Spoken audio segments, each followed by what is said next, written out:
Et bien le bonjour, bienvenue à la Gare à Jeux. Aujourd'hui, une vidéo qui suit la précédente sur le jeu de cartes à collectionner Flesh and Blood. Sur la vidéo précédente, on avait parlé de comment se préparer au mieux sur un tournoi officiel de Flesh and Blood, donc au-delà des armories, donc plus exactement là sur les RTN, puisque moi c'était la première fois que je faisais on va dire des tournois un peu officiels, mais ça marche aussi pour tous les gros tournois, et on est en compagnie de Sneaky, notre mentor. Salut à toi.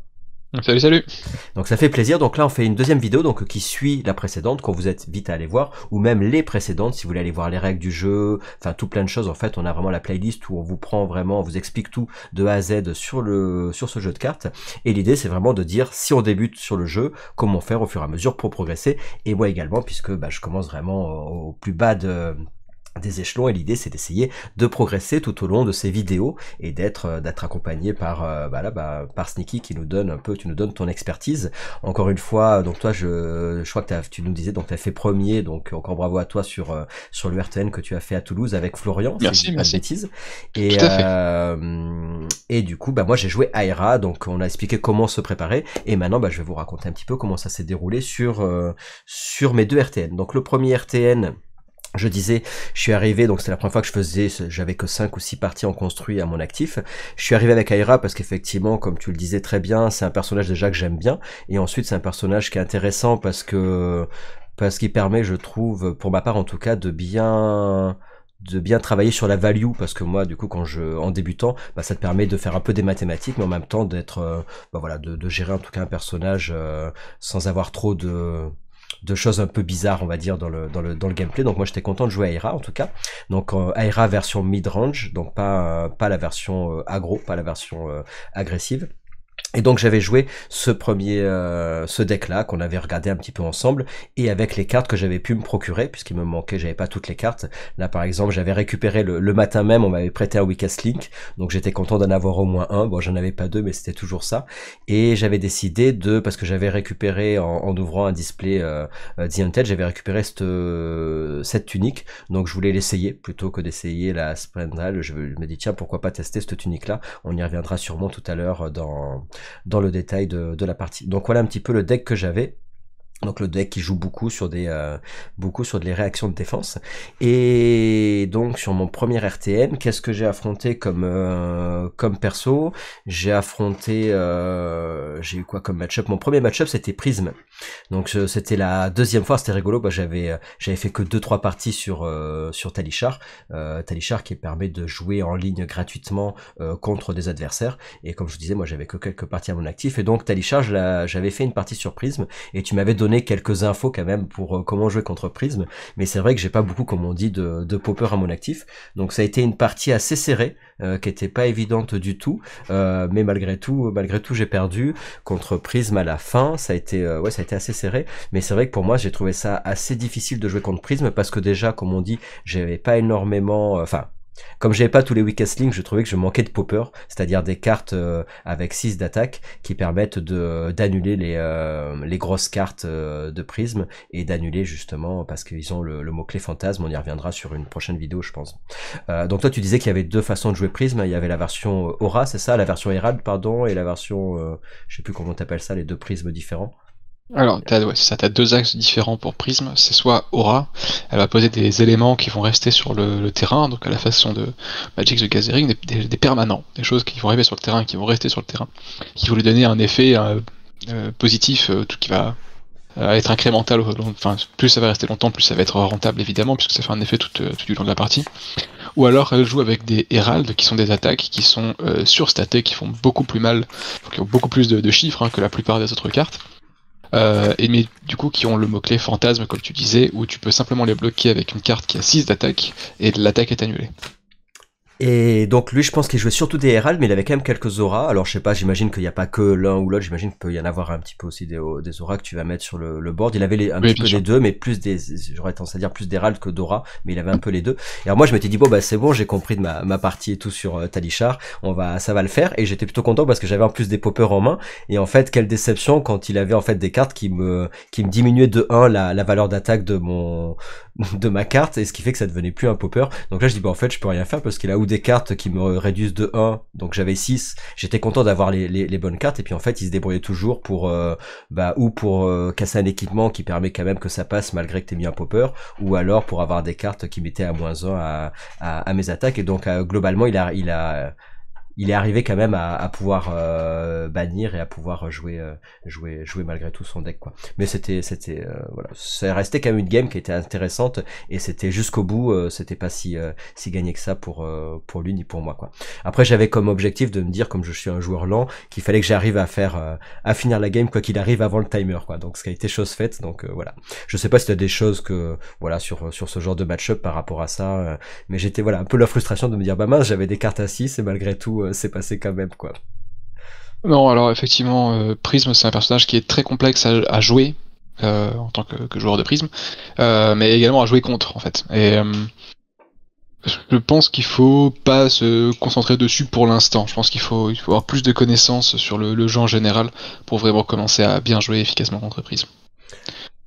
Et en fait, on m'avait dit oui, il y aura pas de prisme. En fait, il y en avait quelques-uns quand même. Je crois qu'il y avait au moins 4 prismes sur le premier RTN. Donc c'est quand même un héros qui malgré tout a... C'est beaucoup, hein, j'en aurais pas attendu autant. Ouais, parce que dans la méta, c'est pas un perso qui est trop favori d'après ce que j'ai compris, parce que sur le RTN à Lyon, il y en a ceux qui jouaient Prisme justement ont décidé de plus jouer Prisme pour les potes que je connaissais, quoi. Donc je sais pas. Ouais, non, c'est ça. Alors à l'époque là, on est un petit peu après les RTN, donc voilà. Ouais. Il y avait le personnage qui était le plus attendu de la bêta, qui était Viserai, qui était extrêmement puissant, et donc surreprésenté, c'était le deck à abattre, hein. Et Prism se faisait exploser par Viserai, et du coup, c'était un choix étrange que de partir sur Prism, sachant que tu perds contre le meilleur deck et le deck le plus représenté de la méta. D'accord. Voilà, maintenant ça a un petit peu changé. Maintenant on voit pas mal de Prism justement en ce moment, depuis le départ de Viserai, qui est devenu Living Legend, pour ceux qui ne le sauraient pas. Donc ça c'était le premier match-up, mais qui était sympa. Du coup, en tout cas moi j'ai passé un bon moment. C'était chouette. Je suis tombé sur quoi? Je suis tombé sur un Viserai justement. Et là j'ai pris cher. Non mais là il a eu une bonne sortie, il m'a dit oh, je suis content, c'est la première fois sur, je sais plus, c'était sa 3e game, et là il dit je suis content, là j'ai eu une bonne sortie. Je dis oh ouais, je vois ça. Donc là c'était la seule partie qui était pas agréable sur le RTN en fait, où globalement je me suis bien amusé sur mon premier RTN, mais c'est vrai que ça là c'était pas marrant. Ouais, non, je veux bien le croire. Viserai, c'est ça, c'est un deck qui était assez unfair, quoi, qui était des chiffres qui étaient absurdes et de manière très constante et sans pouvoir être vraiment embêté, quoi. Donc ouais, malheureusement, c'est toujours bien quand même de se poser la question à la fin de vos parties, et je te propose que tu essaies de répondre à la question à chaque fois, c'est qu'est-ce que tu aurais pu faire dans ta partie pour mieux jouer. Je dis pas forcément pour l'emporter, mais si jamais tu te rappelles, alors c'est un peu difficile parce que c'était il y a un moment. Ouais, le RTN2 ça sera plus simple, mais sur le surprise, Okay. En tout cas j'aurais pu dire que je savais pas qu'on pouvait, par exemple le Dual Threat, si je dis pas de bêtises, je l'ai pas dans mon deck, mais des genres de cartes comme ça, ou Razor Reflex, etc., qui te permettent de rajouter un bonus d'attaque qui fait que du coup ton popper il reste popper, c'est ça, hein. Et ça pour le coup. Non, impossible. Y a pas un truc où tu non, peux rajouter on m'avait dit qu'on pouvait rajouter que du coup si t'es à 6 on te met -1, mais du coup tu peux rajouter pour que sa valeur, non c'est quoi, c'est quelle carte qui te permet que ta valeur de base elle augmente, t'as pas un truc comme ça? Je réfléchis, je ne vois pas dans ton deck qu'est-ce qui peut faire ça. D'accord, il me semblait que quelqu'un m'avait dit oui tu peux faire tel truc et du coup ça rajoute de la valeur à l'attaque de base, non? Non, je réfléchis, mais il n'y a pas. Le problème c'est que, en fait, effectivement,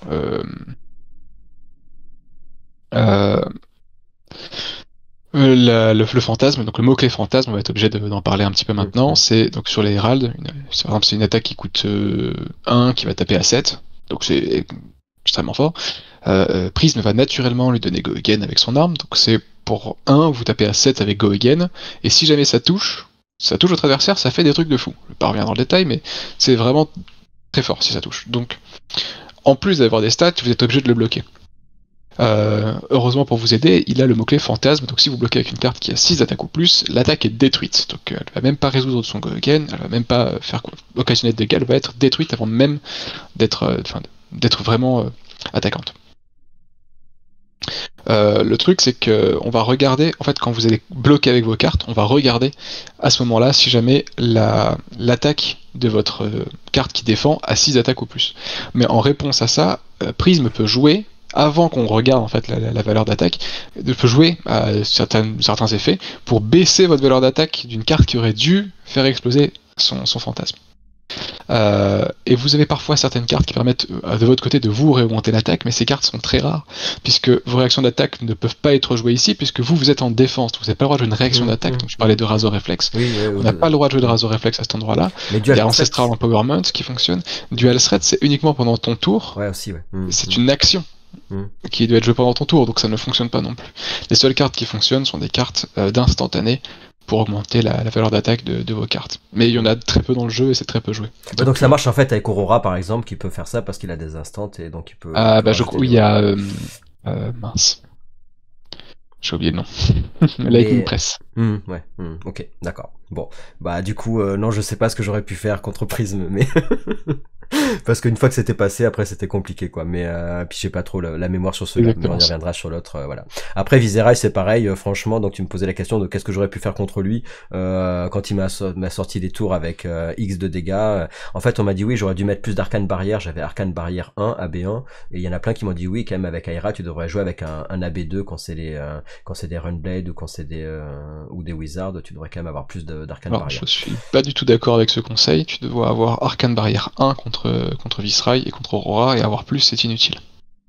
Contre les autres de mettre plus parce que tout le monde me disait ouais mais non mais en fait contre Runeblade non mais et après contre les c'est parce que je jouais contre je sais plus c'était Verdance ou Florian alors contre Florian c'est un Runeblade donc non mais AB1 et c'est tout, mais contre Verdance qui était un mage il faut mettre plus que AB1 si jamais tu as plus que AB1.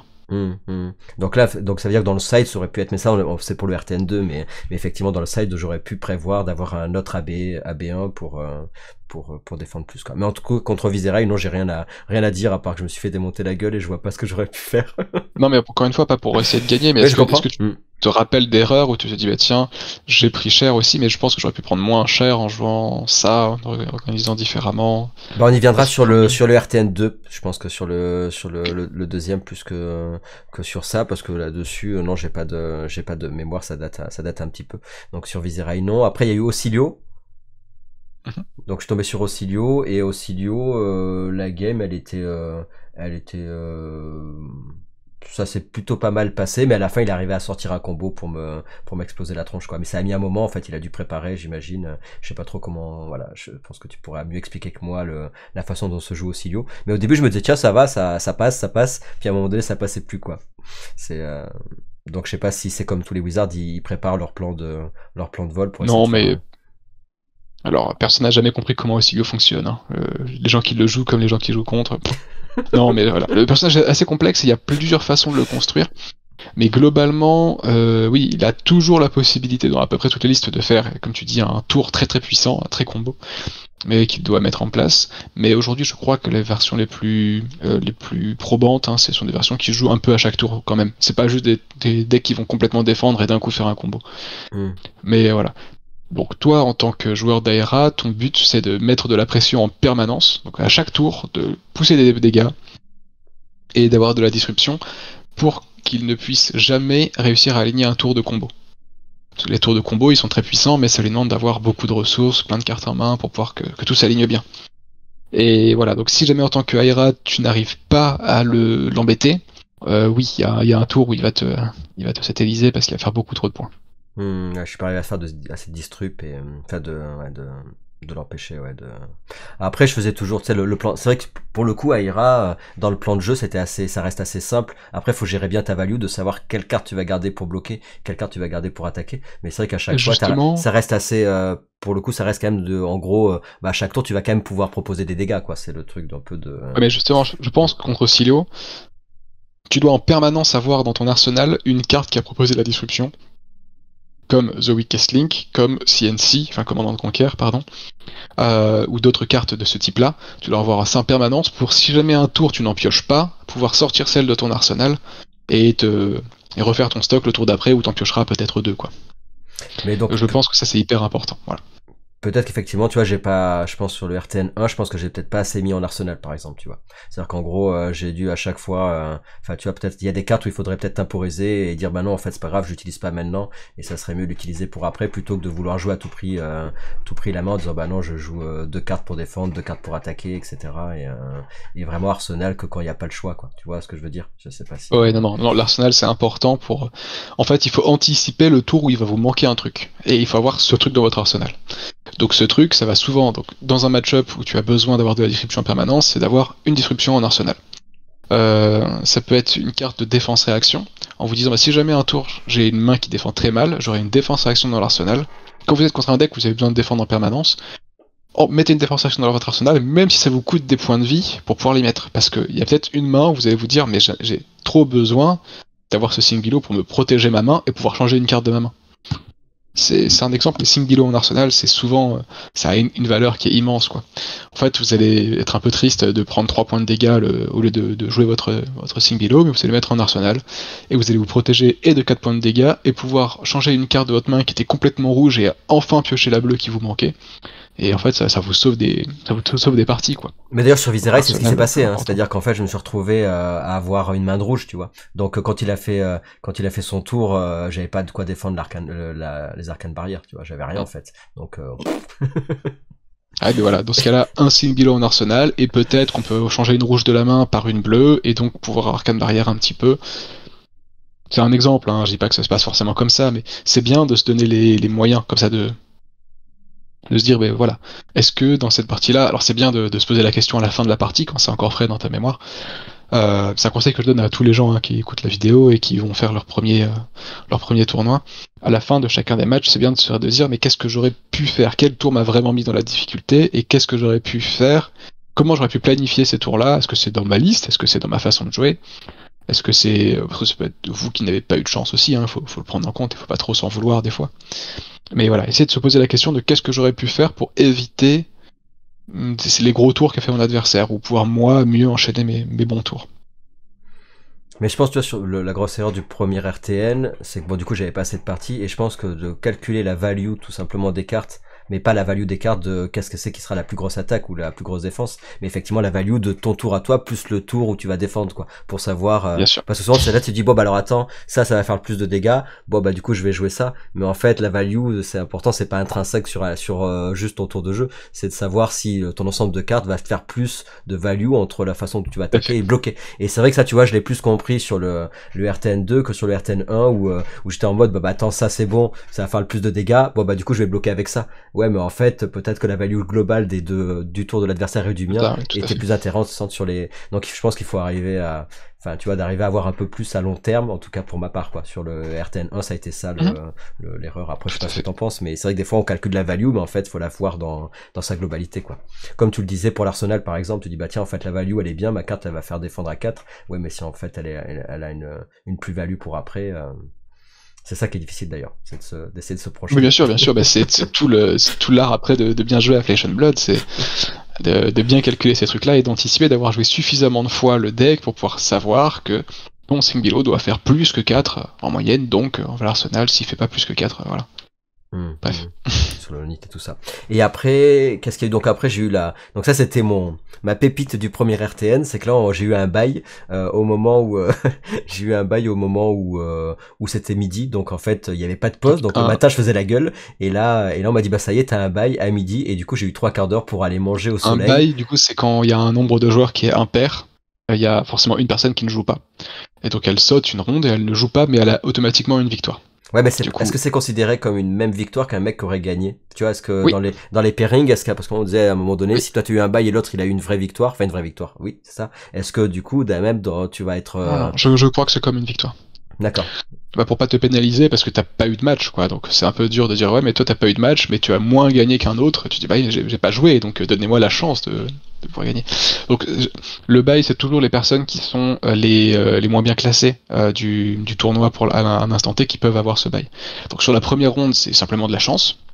Mais voilà, comme tu avais fait 3 défaites à ce moment-là, je crois que c'était 2 ou 3, ouais, c'est ça, ouais, je dois avoir 3 défaites. 2 ou 3 défaites. Bon, voilà, donc tu étais éligible au bail. Super. Voilà, c'est juste non mais pour expliquer, parce que des fois on peut se dire bah d'accord, mais lui il a gagné, enfin il est arrivé en top 8 mais parce qu'il a eu un bail. Non, quand t'es en top 8, c'est que t'étais bien classé pendant à peu près tout le tournoi, donc t'as jamais eu de bail. D'accord, c'est Ou à la intéressant à rigueur au savoir. tout premier match, ça c'est Ouais, possible. mais sinon t'as pas de bail, quoi. En gros, t'as pas de bail si jamais tu gagnes tes games, quoi. À part le premier. D'accord, Voilà, c'est c'est ça. intéressant. Mais donc celui qui aura un bail sur la première game, ça va pas le défavoriser par rapport aux autres. Absolument pas. Mhm. Non. Donc en tout cas, j'étais super content. Écoute, c'était le paradis. C'était, tu vois, j'ai dit c'est bien, je vais aller manger. Ouais, Et c'est cool. c'était cool, tu vois, l'après-midi. Après, ça s'est passé et c'était plutôt sympa. Et après, je suis tombé sur un joueur qui jouait Aurora. Là, ça a été particulier parce que là, globalement, dès le début, j'ai fait plutôt des bons tours dès le départ. Donc le mec était plutôt le joueur était plutôt en dessous sur le tempo et compagnie. Sauf qu'il me disait oui que il était joueur débutant, mais bon comme moi quoi.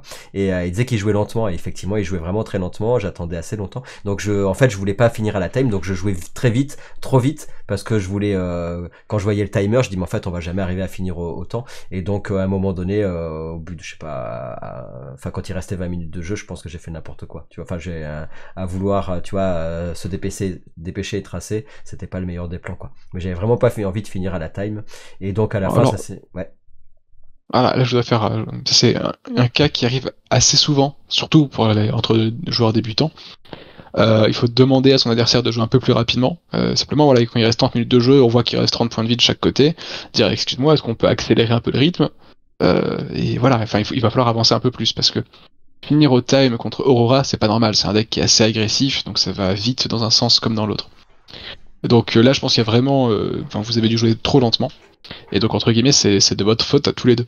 Et c'est ok de demander à son adversaire de jouer un peu plus vite, Ouais, mais sans le stresser pour qu'il joue en 10 secondes. oui, mais quand il te dit, ouais, du coup, je suis désolé, mais je suis long, mais il faut que, tu vois, enfin, je triche pas, mais j'ai besoin c'est sympa et tout, faut prendre enfin, tu vois, de prendre le temps et tout. Tu vois, Je tu comprends, vois, mais après, et il y a donc en aussi face, ce quand t'es truc-là là, tu de... fais, ah. Ouais, non, après, il faut qu'il y ait un rythme régulier, et c'est pas normal de subir le comportement de son adversaire, même s'il est de bonne foi. Mais Ouais, il simplement, était de après, bonne on peut foi, tu être vois. de bonne foi soi-même et dire, excuse-moi, est-ce qu'on peut avancer un petit peu plus vite? Parce que c'est pas normal de passer 2 minutes par tour, quoi. C'est C'était pas... plus long, c'était plus long. À un RTN, à ce niveau de compétition, c'est pas la haute compétition non plus, mais on considère que les gens savent jouer et peuvent jouer à un rythme qui est suffisant. Et là, visiblement, le rythme n'était pas suffisant, donc il fallait qu'il joue un peu plus rapidement, quitte à faire des erreurs, c'est pas grave. Et il est venu visiblement pour apprendre, si c'est un débutant qui vient au RTN, il est là pour apprendre, c'est très bien. Mais il va falloir qu'il joue un petit peu plus vite, faut pas que ça te pénalise, toi, ni lui d'ailleurs. En jouant trop rapidement, vous vous pénalisez tous les deux. Ouais, donc là c'était la game un peu bon frustrant dans le fin tu sais pas. Ouais, je dis bon bah tant pis c'est comme ça et voilà. Mais bon mais écoute j'ai plus de choses à dire sur le RTN 2 mais sur le premier RTN en tout cas c'était une belle découverte, pas trop de retour sur les parties à part que c'est vrai que sur le moment même c'est difficile quand tu disais oui, il faudrait noter. Le truc, c'est que ça s'enchaîne tellement les parties qu'il faudrait le soir plutôt quand tu rentres, même si t'en as plein la tête, d'essayer de prendre un peu des notes sur ce qui s'est passé sur les différentes parties pour pour Ouais. avoir un retour. Mais parce que quand tu parlais pour progresser, autant sur Talisha, tu peux effectivement filmer la partie puis faire un retour plus tard. Autant je trouve que c'est difficile sur un tournoi d'avoir un retour objectif de ta partie, c'est pas évident parce que t'as la tête dans le guidon, t'enchaînes les parties et c'est difficile d'avoir de la lucidité, on va dire, pour se dire qu'est-ce que j'aurais pu faire. Et c'est vrai que c'était peut-être la frustration de se dire bon bah j'ai fait le premier RTN, c'était sympa, mais quoi en tirer sur les games alors que t'as pas quelqu'un qui est à côté pour te dire ce que t'aurais pu faire, c'est pas si évident que ça je trouve. Non, bien sûr. Et je pense que c'est un effort qu'il faut réussir à fournir. Donc après, à la fin des games, si vous avez le temps, comme tu disais, hein, si t'as pas le temps, tant pis. À la pause de midi, si on a une, ou alors le soir quand vous rentrez chez vous. J'ai vu pas mal de gens faire ça et je pense que c'est une très bonne idée. C'est le petit top tip du jour. C'est de vraiment prendre un petit calepin et de marquer par match-up, donc en fonction des héros que vous avez rencontrés, qu'est-ce que vous auriez pu faire, qu'est-ce que vous avez mis dans la difficulté, qu'est-ce qui vous a avantagé, etc. Et en fait, c'est comme ça que vous allez pouvoir vraiment apprendre comment se passe un match-up avec votre personnage. Tu vois, c'est tout bête, mais je pense que contre Prism, t'as plein de façons, tu vois, de se dire, bah finalement, ne jamais faire confiance entièrement à une attaque qui tape à 6. Parce qu'il a toujours des moyens de réduire cette attaque-là. Et donc l'idéal, quand tu bloques avec ce qu'on appelle un popper, hein, une attaque qui a 6 d'attaque, c'est de prévoir une défense-réaction au cas où lui, il puisse faire baisser la valeur d'attaque de ta défense. Voilà. Donc avoir une petite défense-réaction dans l'arsenal, c'est très très intéressant contre Prism. Et tu vois, Ça, c'est des choses. Moi justement, je l'ai appris, mais je l'ai appris en me faisant casser la tronche 5 fois par des prismes et en notant, en notant que bah effectivement, c'est un cas qui arrive souvent. Je mets un popper, elle a quelque chose pour réduire l'attaque de mon popper, donc c'est plus un popper et elle me touche et à partir de là, c'est compliqué. Alors qu'avec une petite défense réaction, on arrive à couvrir le truc, ça met plutôt prisme dans la difficulté. Moi, je peux continuer à attaquer et voilà. Après, sur Un Prism, exemple, mais voilà, la je pense difficulté que c'était après c'est de se dire est-ce que je dégomme son Herald ou son aura. Tu vois, c'était après quand il y a du board, c'est tu vois, c'est de se dire tiens qu'est-ce que je vais taper en premier sur le board, mais après ça c'est non, bien sûr, mais circonstanciel. en fait, Mais ce que je voulais dire, c'est pas un conseil j'entends. particulier pour Bien Prism, sûr. c'est quand vous avez fini un match, qu'est-ce qui vous a mis dans la difficulté, que vous ayez gagné ou perdu, hein. Il y a autant d'enseignements à tirer de vos victoires que de vos défaites. Donc peu importe, c'est-à-dire mais qu'est-ce que j'aurais pu mieux faire, même quand vous avez gagné, ça arrive de gagner en se disant oui, mais j'ai fait une erreur à tel endroit. J'ai gagné quand même, mais ça c'était une erreur. Je suis d'accord. Et alors après sur la fin de donc enfin voilà en gros le premier RTN bon bah voilà j'ai perdu mes games, il y en a une je sais plus si c'était au timer égalité mais bref j'ai pas gagné de partie mais c'était très sympa à part mon bail. Et après à la fin du RTN quand j'ai regardé ma liste après je me suis un peu posé des questions de justement qu'est-ce que je pouvais faire pour m'améliorer. Bon déjà entre les deux RTN j'ai fait 3 parties par soir sur Talishar donc ça m'a permis quand même de faire tourner un peu plus le deck. Et après je me suis dit qu'en fait le plastron que j'étais content d'avoir, je me suis dit que c'était pas spécialement le meilleur plan de l'avoir et j'ai préféré mettre la tunique à la place du plastron parce qu'en fait il m'a pas tant servi que ça. Je trouvais que c'était pas si optimal que ça sur le Aira midrange quoi, d'avoir parce qu'au début je me dis c'est cool je peux avoir 3 pitchs sur le même tour mais en fait j'ai pas assez enfin je fais pas tant d'attaques que ça sur un seul tour pour en avoir l'utilité. Alors je sais pas ce que toi tu en penses mais je me suis dit en fait c'est bien sur la Aira aggro mais peut-être pas sur le midrange. Non, c'est exactement ça. C'est exactement ça. T'as rarement l'utilité en fait de ton pitch supplémentaire. En fait, quand t'as besoin de ton pitch, c'est souvent que t'as pas de bleu en main. Et du coup, quand t'as pas de bleu en main, bah ça va être difficile d'envoyer un coup d'épée. Payer ton coup d'épée pour après récupérer le pitch avec l'armure. Donc c'est pas très intéressant. C'est plus intéressant d'avoir l'armure la tunique de Fiendal qui te met à disposition un pitch pour te débloquer un tour où tu vas juste faire un coup de commandant de conquête, je pitch une rouge, je prends mon pitch tunique et j'ai assez pour pouvoir envoyer mon commandant de conquête avec juste 2 cartes, donc c'est correct. Et après, non bah oui, Castling, je trouvais que c'était quand même assez, c'était intéressant. Après j'ai pas entre guillemets, donc après j'ai changé un peu ma liste entre les deux et après, hop, et après du coup sur le deuxième, donc j'ai mis la tunique. Et qu'est-ce que j'ai changé? Je crois que j'ai pris oui voilà j'avais les wax on wax off donc je les avais récupérés entre temps, j'en avais récupéré quelques-uns, je les avais pas tous, mais j'ai intégré 2 wax off dans mon deck et en side j'avais mis les wax on, voilà. Donc ça c'était un peu la différence entre les deux RTN que j'ai d'ailleurs pas réussi à optimiser si bien que ça sur le RTN numéro 2 mais bon ouais, c'est difficile à jouer. C'est un retour que j'ai assez fréquemment sur les joueurs d'Aira qui disent que wax on, wax off c'est bien quand ça s'aligne, mais en fait qu'il faut avoir l'une et l'autre dans la main pour que ce soit vraiment fort. Bah il aurait toujours bien. Il aurait fallu mieux Arsenal, quoi. Il aurait vraiment fallu que j'arsenal le Waxon. Waxon, c'est très très bon Arsenal. Et ouais, je pense que c'est tout à fait et en fait, il y a eu souvent des moments où je me disais, ah mince, j'ai que celui-là, j'ai pas l'autre. Bon, bah tant pis, je joue lui. Et en fait, je pense qu'il aurait fallu que je mette la priorité sur le... Wax off, jamais tu le joues, hein, c'est une bleue. Si jamais tu n'as pas Waxon, tu le joues pas et juste c'est une bleue qui pitchera pendant ton tour. Voilà. Ça bloque 2, donc c'est pas très intéressant. Mais je pense que oui, le retour du RTN2, j'aurais dû, pour les Waxon que j'avais, quand je les ai mis. Après, sachant que c'était que sur des... Ah oui, j'ai pas dit, mais j'ai joué contre un Enigma sur le RTN1. Et je pense que je l'aurais gagné, mais on est arrivé à la time. Donc c'est ça, c'était le dernier match qui manquait. Et pour le coup, ça s'est plutôt bien passé, malgré qu'il ait eu ses bonnes cartes de suite. Je sais plus comment elle s'appelle, là, celle qui fait qu'il a joué Manifestation of Miracle. Ouais, voilà, il a eu 2 fois, et assez rapidement dès le début du game. Donc je dis, ça y est, je suis mort. Et en fait, non, ça c'est plutôt, c'était pas si pire. Mais parce que le gars était pas non plus, je pense que j'aurais été contre un énorme joueur, je pense que j'aurais pris cher. Enigma, c'est extrêmement puissant. Mais à l'arrivée, la game était plutôt, enfin voilà, on a fini tous les deux à peu près à égalité, que ça soit au temps mais je pense que je pouvais, je pense que si la game avait continué, je pense que je gagnais la partie. Enfin bref. Mais voilà, donc Waxon que j'ai rajouté, voilà en gros les différences sur le 2 RTN. Donc j'avais fait 3 parties par soir, donc j'avais un peu plus je me suis un peu plus entraîné et donc je suis tombé sur quoi? Attendez, je regarde mes notes. Premier match, je suis tombé sur Dashio. Et là, il m'a joué, je savais pas, il a joué je sais plus, la carte qui casse l'équipement. Carte qui Qui dit te que demande de bloquer avec un équipement? oui, et que si jamais je sais plus ce qui se passe, bah du coup ton équipement il se pète. Euh, ça te détruit tous tes équipements. En fait, je me suis retrouvé à avoir tous les équipements qui étaient dégommés les uns après les autres parce que t'étais obligé. Il a plusieurs cartes qui te demandent, qui te forcent de bloquer avec tes équipements, et donc ça les casse quand ils ont Blade Ouais, Break ou quoi que ouais, ce ouais, soit. ouais, ouais, ouais. Sauf Je si vois tu, pas qu'il y ait quelque chose ouais, ou qui... c'est ça, ouais. Et sauf que faut que tu puisses défendre, sinon avec faudrait défendre avec un équipement en fait qui défend pas, enfin C'est ça, qui se pète pas en tout fait. à fait. C'était le concept. Mais bon, j'avais pas ce concept-là, mais je sais plus ce que j'avais. Si j'avais, je sais pas s'il y avait j'aurais pu le faire ou pas avec l'équipement que j'avais. Euh...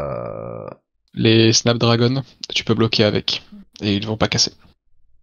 Oui, mais là, ce que j'avais moi dans mon jeu, je pouvais pas le faire avec mon.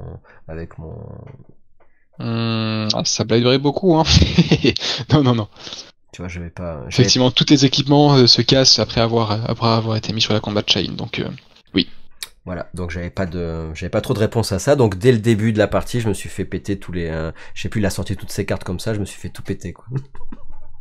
Donc j'ai dit bon bah ok, ça va être perdu pour moi. Et en fait, il s'est tué tout seul. Voilà. Donc première game, je la gagne, il se tue tout seul à la fatigue en fait parce il piochait au taquet comme un fou furieux et il a décédé de ses propres voilà de sa propre pioche quoi.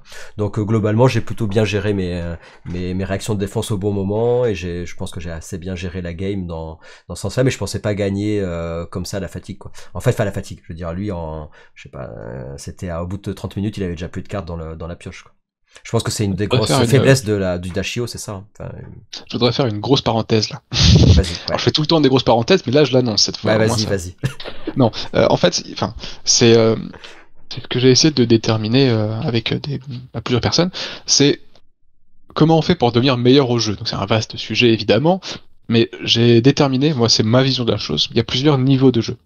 Le premier niveau de jeu, c'est connaître les règles. Parce que, enfin, connaître les règles, mais même un petit peu ce qu'il y a derrière, tu vois. On a le droit d'Arsenal, mais quand est-ce que c'est intéressant, qu'est-ce qui est intéressant d'Arsenal, etc.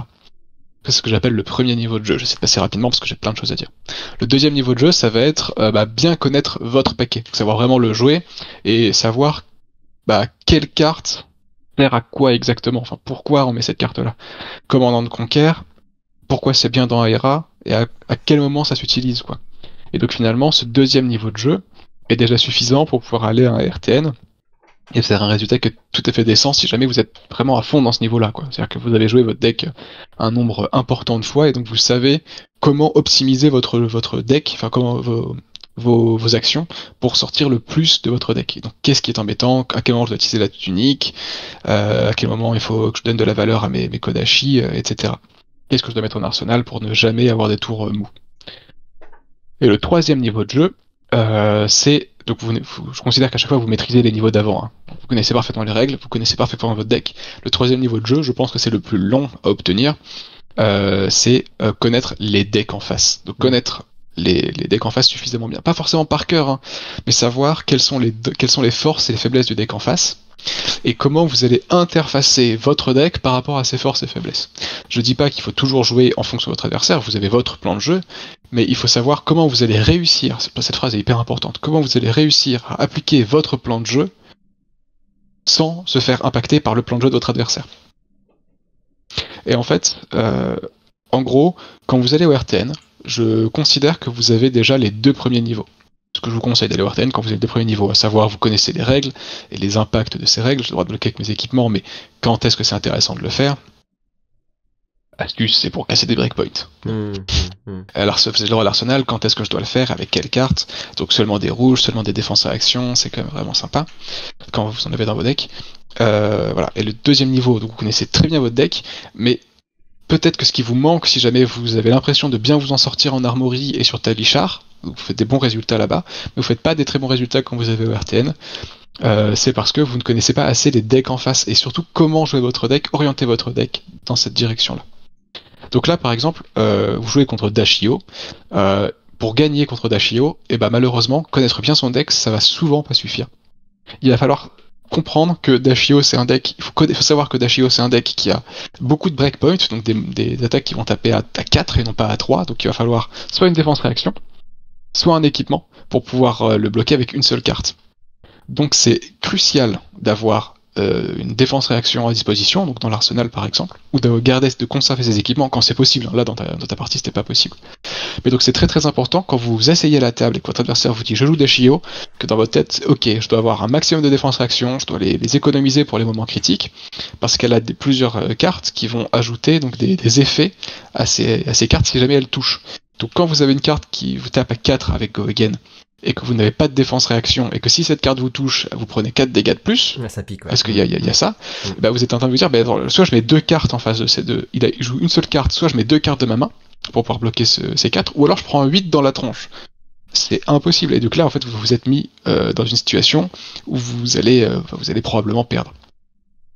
Mais donc là, ça s'acquiert avec l'expérience, et donc c'est pour ça que je disais au début de la vidéo que c'est très important, quand vous avez fait votre match, vous avez terminé votre match, de sortir votre petit calepin, et de faire cet effort-là, de dire ok, j'ai joué contre Dashio, j'ai perdu parce que j'ai pris trop de points trop vite.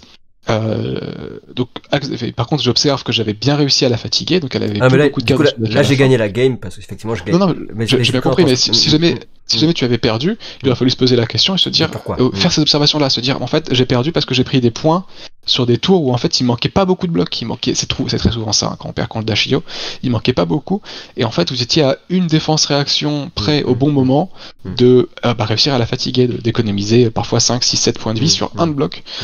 Et donc de réussir à la fatiguer, parce qu'avec 8 points de plus, la partie est différente. Alors je pense que ça s'est bien passé, parce que j'ai un pote qui jouait Dashio, et on avait fait un ou deux armories où j'avais joué contre son deck, et je m'étais fait dégommer la tronche par les objets justement.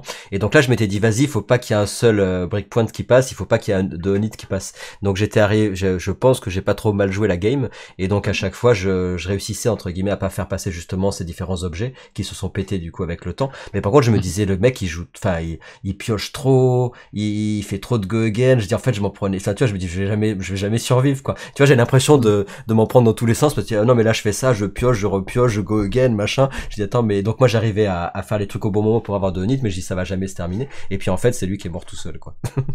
Oui mais c'est ça, mais en fait c'est que tu es en train de débloquer ce 3e niveau là justement, de bien comprendre comment tu vas toi réussir à jouer parfaitement ton deck contre un deck. Mais contre Dashio, ça sert presque pas à grand chose d'attaquer. C'est bien d'avoir un petit commandant de conquête ou un petit truc comme ça pour venir l'embêter. Mais le plus important, c'est de pas perdre de points de vie, parce que elle va épuiser son deck très très vite, comme tu l'as vu. Et donc c'est important de garder ces trucs-là pour s'en rappeler la prochaine fois que tu joues contre Dashio, pour ne pas refaire les erreurs. Et tu vois, tu dis que tu as réussi à mieux t'en sortir parce que tu es venu, quand tu t'es assis, tu as vu qu'il y avait Dashio en face, avant même de piocher, de quoi que ce soit, de voir ce qui se passe, tu t'es dit, je ne veux pas qu'il y ait des breakpoints qui passent. Ah ouais. Et ça, tu vois, ça c'est le début du 3e niveau. De vraiment se dire, je sais déjà comment je dois jouer.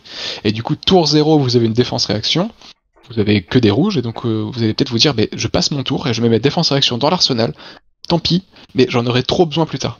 Et ça, c'est le 3e niveau. C'est ne pas jouer son deck, mais jouer son deck pour l'interfacer avec celui d'en face. Et c'est ce niveau-là qui va vous permettre de performer en RTN. Et alors, par contre, tu vois, j'ai une question sur ça par rapport à lui, donc ça s'est bien passé, mais tu dis les gens où tu sais, quand on fait le side où tu dis bon tiens je vais mettre telle ou telle carte, quand tu sais qu'il y en a où ça va jouer à la fatigue dans un sens ou dans l'autre, est-ce que du coup c'est intéressant des fois de dire bah tiens je vais rajouter 2 cartes de plus, alors que logiquement c'est pas optimal, mais quand tu sais qu'il y en a un qui joue à la fatigue, est-ce que tu vas justement gonfler ton deck, ou parce que lui il va crever avant, ou parce que toi justement tu sais que tu vas l'avoir quand tu joues mid-range, est-ce qu'il y a un intérêt à faire ça? Là je parle parfois oui, parfois non. Je vois des gens, alors j'ai joué un petit peu fatigue là récemment, je me suis entraîné, et j'ai vu des gens qui sont des decks très agressifs, normalement, venir se ramener avec 69 cartes dans leur deck. Donc, nice, d'une part, mais ils viennent avec plus que 60 cartes dans leur deck. Et en fait, en tant que fatigue, moi, en fait, je suis content. Pourquoi ? Alors, ça me donnait plus de travail à faire pour vider son deck, mais je sais que, vu mon deck, il peut avoir 80 cartes, 90 cartes dans le sien, mon deck va quand même battre le sien à la fatigue. Ah ouais. Et le problème, c'est qu'il a dilué ses bonnes cartes, et que donc, en fait, il va faire des tours qui sont moins explosifs. Et moi, la seule chose que je crains, c'est pas qu'il me batte à la fatigue, c'est qu'il fasse des tours explosifs. En fait, c'est juste que lui va artificiellement allonger la durée de la partie. Au lieu de que ça se termine en 15 tours, ça va se terminer en 16, 17 tours. Très bien. Mais en fait, sur ces 15 tours-là, vu qu'ils sont tous plus mous de 1 ou 2 points, et moi, j'économise 1 ou 2 points de vie par tour. Donc en fait, j'économise 15 points de vie. Donc en fait, le fait qu'il ait plus de cartes dans son deck m'arrange moins. Pas forcément le cas. Il y a certains decks qui sont aussi forts à 60 qu'à 70 cartes. Dans ce cas-là, il passe à 70 cartes. Et oui, ça va me demander plus de chemin pour y arriver. D'accord, mais bon, globalement, faut pas. Ça dépend des decks. Pas... Ça dépend des decks. D'accord, ok. Mais je En fait, mettre plus de cartes pour ralentir la fatigue, c'est bien, mais gardez vos ratios de bleu et de rouge. Et gardez vos ratios de manière générale. Si jamais vous rajoutez, vous avez 20 attaques pour 40 bleus, comme c'est le cas pour Aira à peu près, je dis n'importe quoi, mais c'est à peu près ça, 20 attaques. Si jamais tu rentres les 12 attaques que tu as en sideboard, c'est plus du tout le même deck. Vous passez de 20 à 32 attaques, et du coup, vous allez avoir trop d'attaques. Alors certes, ça va être plus long d'arriver à la fatigue, mais vous allez pitcher du rouge, vous allez faire des tours moins explosifs, et vous allez vous faire avoir à la fatigue plus facilement que si vous aviez eu moins de cartes. Donc attention à cet effet-là. Donc oui, tu peux venir avec un peu plus de cartes, mais oui, comme dans ton sideboard, tu n'as que des rouges. Il n'y a pas de bleu, ce que j'allais dire. Tu mets donc voilà, là, c'est pas le bon plan, quoi. C'est ça. Donc t'as pas un sideboard qui est très efficace pour te battre contre la fatigue. Mais c'est pas nécessaire, parce que Aira est très efficace contre la fatigue, parce qu'elle a les Kodashi et son pouvoir qui l'aide énormément dans ce sens-là. Donc t'es très efficace contre la fatigue, tu peux rentrer peut-être 63 cartes, peut-être, en mettant des bonnes cartes qui bloquent 3, de toute façon, ce sera jamais mauvais. Ok. Rentrer les Razor Reflex, les Weakest Link et tout ça, Double Strike qui est un très bon outil contre fatigue, mais t'embête pas à rentrer les 20 cartes de ton side, là c'est une bêtise. Je comprends. Ok. Donc voilà, donc j'étais content parce qu'on dit toujours la première game c'est bien, donc je dis bah tiens je gagne la première, c'est cool. Et la deuxième, je suis tombé sur Riptide, je sais pas comment tu dis, mais l'archer qui t'empêche de jouer tes cartes de défense réaction de ta main. Et donc là c'était moins marrant. Et comme je connaissais pas pour le coup le match-up, et ben j'aurais dû virer des cartes j'aurais dû mettre des cartes dans mon side là. J'aurais dû enlever des défenses réactions. Alors je sais pas quoi là comme ça à y réfléchir, mais tu vois, tu disais qu'est-ce que j'aurais dû faire? J'aurais dû enlever des défenses réactions parce que j'en avais trop contre lui, et je me suis retrouvé vraiment à avoir un jeu qui était mou parce que j'avais trop de défenses réactions dans ma main et je savais pas comment m'en défaire en plus. C'est-à-dire qu'à un moment donné, j'arrivais pas à les virer ces cartes. Donc je me retrouvais sur des tours où j'avais à la fin de mon tour de jeu avec des cartes que je n'allais pas pouvoir mettre en arsenal et que je me retrouvais avec un arsenal, avec une carte en main, genre une carte de l'arsenal que j'avais pas pu jouer parce qu'il m'empêchait aussi de jouer une défense réaction de l'arsenal, et ça a été un peu l'attaque des mous, quoi. Voilà. Donc ça a été assez particulier, et ça s'est fini à la fatigue pour cette game là, et souvent il jouait une attaque et un piège, quoi, sur ces tours de jeu.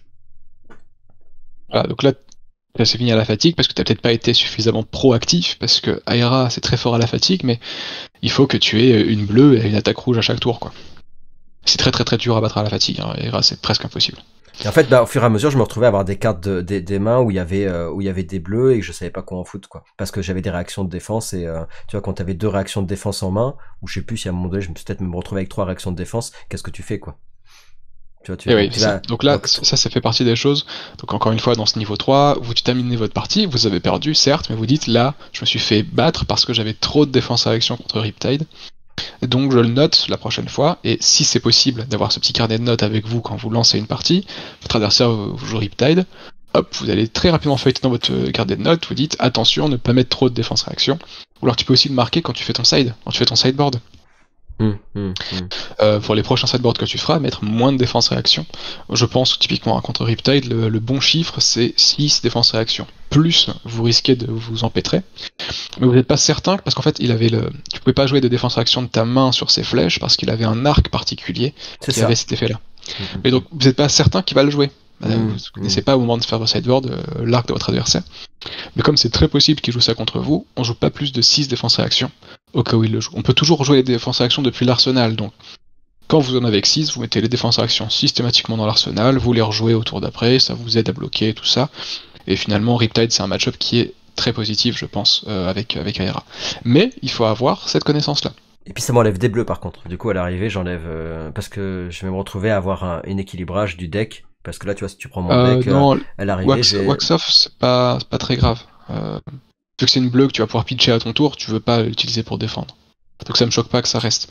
Par contre, j'ai vu au-dessus que tu avais 3 Sing Below, 3 Flick Flack, 3 Fate Force. Oui, d'accord. Et oui, tu vires les rouges, tu m'enlèves 3 Fate Force. Bien sûr. Tu m'enlèves 3 Fate Force et tu rajoutes des attaques qui vont l'embêter. Pareil, contre lui, vu que la fatigue c'est un élément qui peut être présent, ça me choque pas que tu rentres un peu plus d'attaque à 6, quoi. Weakest Link, Take the Tempo, Razor Reflex sera très bien contre lui. Pas Double Strike, mais Sensor, Molinky, Erase Face, tout ça, très bien.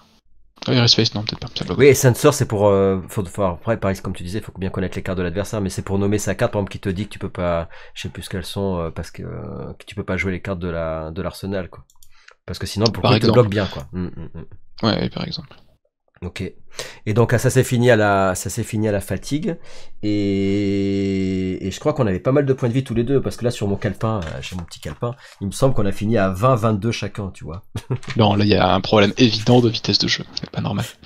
et après j'aurais à la fin je crois qu'on avait il lui restait genre 4 cartes en main et moi enfin ou peut-être lui il me restait 4 cartes en main et lui il lui restait 6 ou quelque chose comme ça, mais dans l'absolu il a fallu que je lui concède tu vois tout à l'heure j'aurais dû lui concéder la victoire. Non, parce que si jamais il avait 6 cartes et toi 4, ouais mais j'avais la partie. J'ai dit après il y a avec mes katanas, mais je pense que là pour le coup c'est moi qui ai joué trop lentement dans la game, tu vois, donc j'aurais dû lui laisser. Je pense que tu avais gagné la partie parce que Riptide a un problème, tu vois, encore dans ce niveau 3, de bien comprendre le deck en face. Riptide, il avance beaucoup son adversaire à la fatigue, parce qu'il a des cartes qui sont très efficaces pour attaquer et pour défendre, mais il n'a pas d'armes. Il n'a pas de génération de dégâts par ses armes. Il a un arc qui permet de charger une flèche, mais s'il n'a plus de flèche, il est marron. Donc en fait, si tu avais encore 20 points de vie, ça veut dire que tu pouvais assez facilement te permettre de juste prendre les dernières cartes actives qu'il avait, pour voir ce qui lui restait, hein, mais il y a de bonnes chances que si c'est ces 6 dernières cartes, il lui reste des bleus, des cartes qui font pas beaucoup de dégâts, etc. Et toi, tu peux juste te retrouver avec une seule carte, si jamais t'as une carte bleue qui coûte 0, chaque tour tu fais Kodashi, ça fait 1 et 2. Bah voilà, après là... Lui ne peut plus rien faire. Par contre, je me suis dit, tiens, les decks qui jouent la fatigue, c'est là où je me suis dit, mais à quel moment donné, il faut que je pense comme ça. Tu vois, pendant la partie, à un moment donné, je me dis, mais mince, faut que j'arrête d'attaquer comme un débile. Il faut que je commence à me dire, mais en fait, je vais jouer peut-être qu'une bleue pour jouer mes Kodashi enfin, tu vois, donc c'était, tu sais, à un moment donné, quand tu perds tes cartes et que je me suis retrouvé à avoir plus que 10 cartes, c'est là où je me suis dit, mais à un moment donné, peut-être que je change ma façon de jouer Aira, tu vois. C'est-à-dire qu'à quel moment donné, tu dis, attends, stop, là, en fait, le but, c'est pas d'optimiser le mieux ma main, c'est de faire en sorte de perdre le moins de cartes possible de mon deck, quoi. C'est là où Flesh and Blood devient un jeu super intéressant, c'est que tu peux changer de plan de jeu en cours de route selon comment les choses se sont passées. Et là, je ne peux pas te donner de recettes en te disant à partir de 12 cartes, c'est ça qu'il faut faire. C'est impossible. Ça dépend de plein de choses, des points de vie, du deck adverse, du héros adverse, des cartes qui sont passées de ton côté, qui sont pas passées du sien. Enfin, il y a plein de façons de prendre cette décision. Mais quand j'ai vu nos paquets descendre, j'ai dit attends là maintenant je vais... un moment. Enfin, après voilà, il fallait encore du temps pour pouvoir l'avoir à la fatigue, mais tu pouvais tout à fait te dire, j'arrête de t'attaquer avec mes cartes, je vais juste bloquer avec mes cartes, et à chaque tour, Kodashi. Et débrouille-toi avec cette nouvelle situation, j'attaque plus. Donc tous tes trappes, tous tes machins qui servent à défendre, va falloir que tu les mettes sur une attaque à 1 ou une attaque à 2, quoi. C'est un peu tristoun. Et voilà, parce qu'en fait, tu le regardes dans les yeux et tu dis, je pense que tu bluffes, et que tu n'as plus dans ton deck suffisamment de dégâts pour passer ma défense. Et si jamais tu as raison, tu as mathématiquement gagné. C'est pour ça qu'à la fin, je dis non, je concède pas parce que je pense je pense que malgré mes 4 cartes qui me restent et mes Kodashi, il y a moyen de moyenner. Par contre, j'aurais dû lui concéder la victoire parce que pour le coup, j'ai joué trop lentement par rapport à lui, c'est clair. Ok. Donc, dans ce cas-là, c'est bien effectivement de lui concéder. Même si ça c'était la deuxième et donc ça c'était deuxième, c'était égalité, et la troisième, je me retrouve encore contre un dash. Dash IO ou Dash... Non, c'était encore un Dash IO, mais il jouait pas de la même façon que l'autre. Il jouait ses équipements, mais je sais plus, ils avaient un mode de jeu un peu différent tous les deux. Après, j'ai pas retenu toutes les cartes, mais il jouait pas de la même façon. Il piochait moins. Je pense qu'il avait un deck un peu, qui change un peu d'habitude, quoi. Mais là, pour le coup, on n'a pas, donc ça s'est pas joué à la fatigue, mais je l'ai gagné tout simplement au point de vie, quoi. Enfin, je l'ai mis à 0 point de vie, quoi. Donc, qu'est-ce que j'aurais pu faire par rapport à ça? Il me semble que j'ai pas mal joué non plus sur ce game-là. En fait, à chaque fois, je me disais, comme j'ai pas un très bon niveau, comme tu disais, c'était d'arriver tu disais oui, de savoir bien le match-up. Là, pour le coup, c'est vrai que les dash, maintenant, je commence à les connaître. Donc, c'est vrai que j'arrive peut-être mieux à anticiper pour pas avoir de nit, pour les trucs qu'ils vont jouer, etc. Il y a moins de surprises, donc je pense que je pilote mieux mon deck contre eux. Et après, c'était juste d'arriver à faire en sorte de pas faire trop de fautes de value. Parce qu'il y a encore ce truc un peu comme on disait tout à l'heure, où des fois, je peux faire une boulette sur la carte avec laquelle j'ai défendu, que j'aurais peut-être dû garder, ou le contraire parce que ça aurait été plus optimal autrement. Ça, c'est le truc de... Bien sûr. Mais en fait, encore une fois, on rentre dans ce que je disais, t'es en train de débloquer le niveau 3 de jeu contre Dashio. Et le but du jeu, c'est de débloquer le niveau 3 contre le plus de decks possible pour jamais avoir de surprise.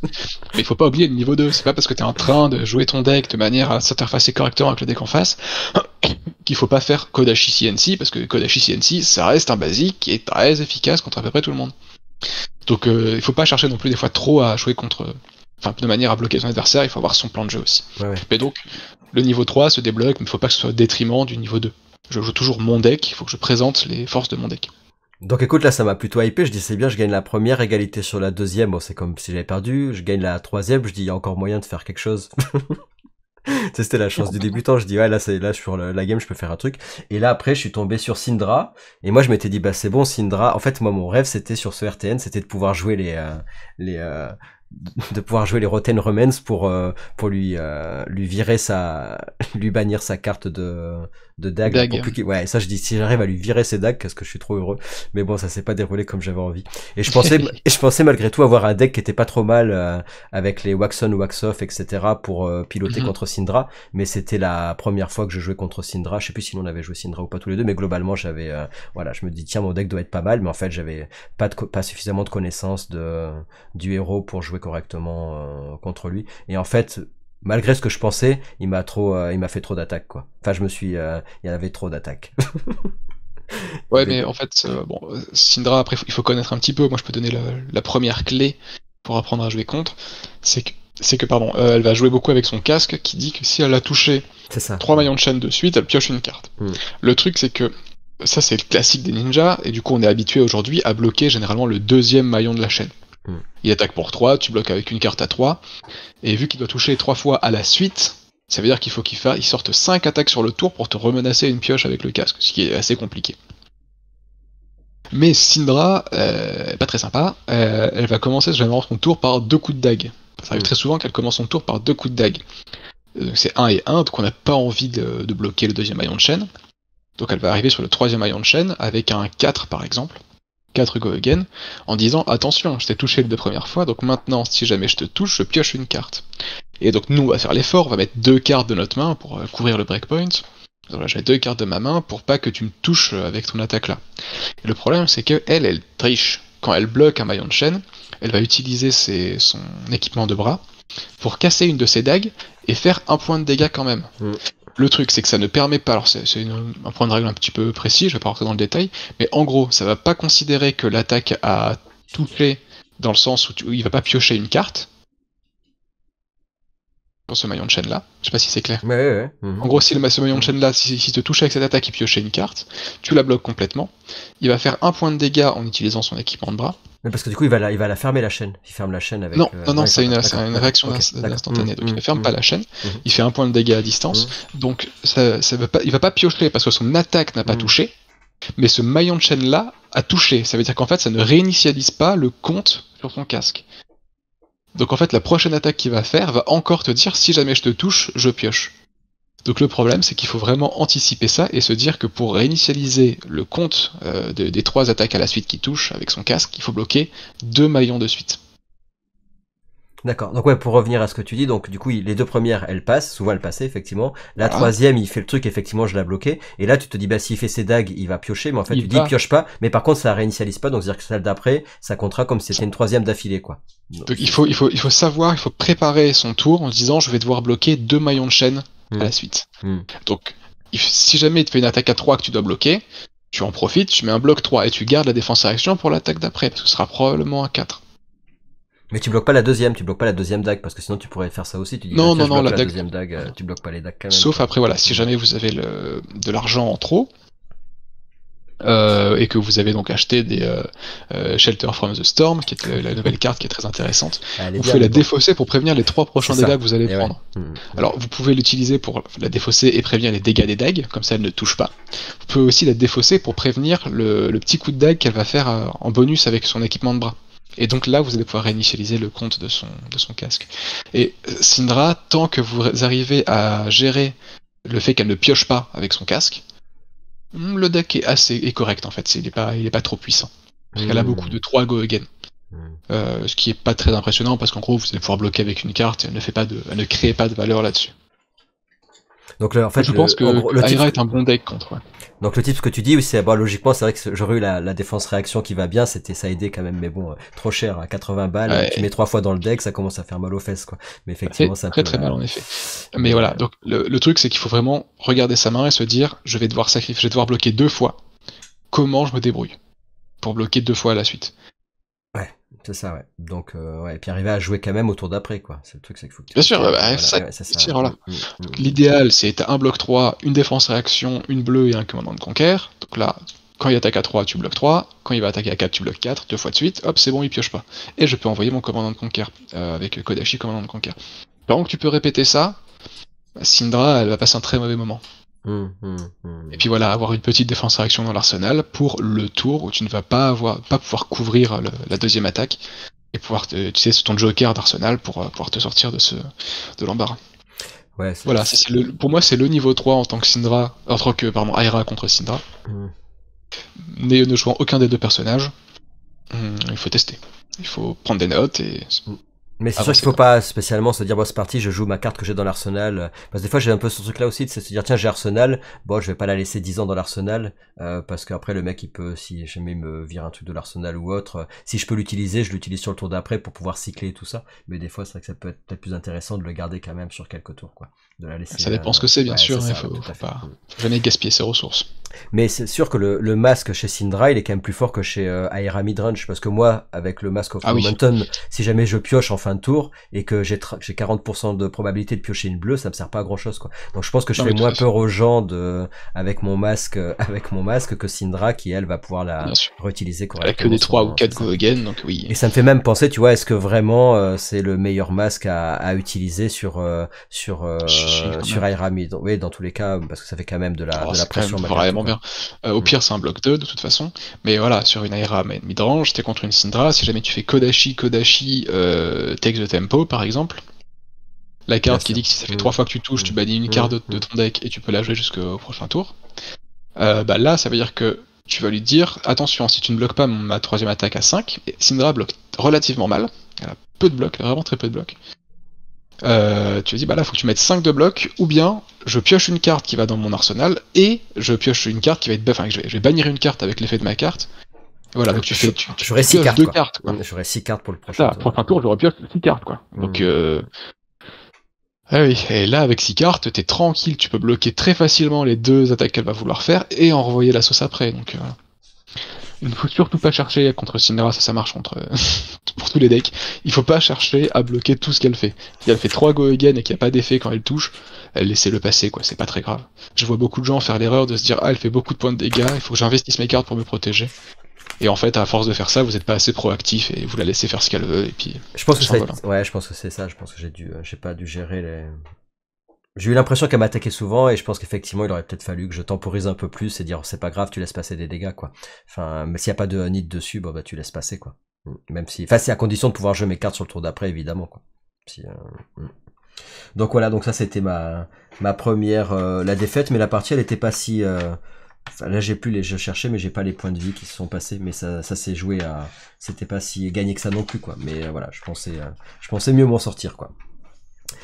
Et après j'ai joué quoi? Après j'ai joué. Alors attends, parce que faut que je regarde mes notes sur Syndra. Donc là j'en étais à 3, 4. Ah oui, ça il en restait 2. Oui, c'est ça. Après j'ai joué contre Florian. Alors pour le coup je connaissais pas du tout. Je connaissais pas du tout et ça a duré longtemps.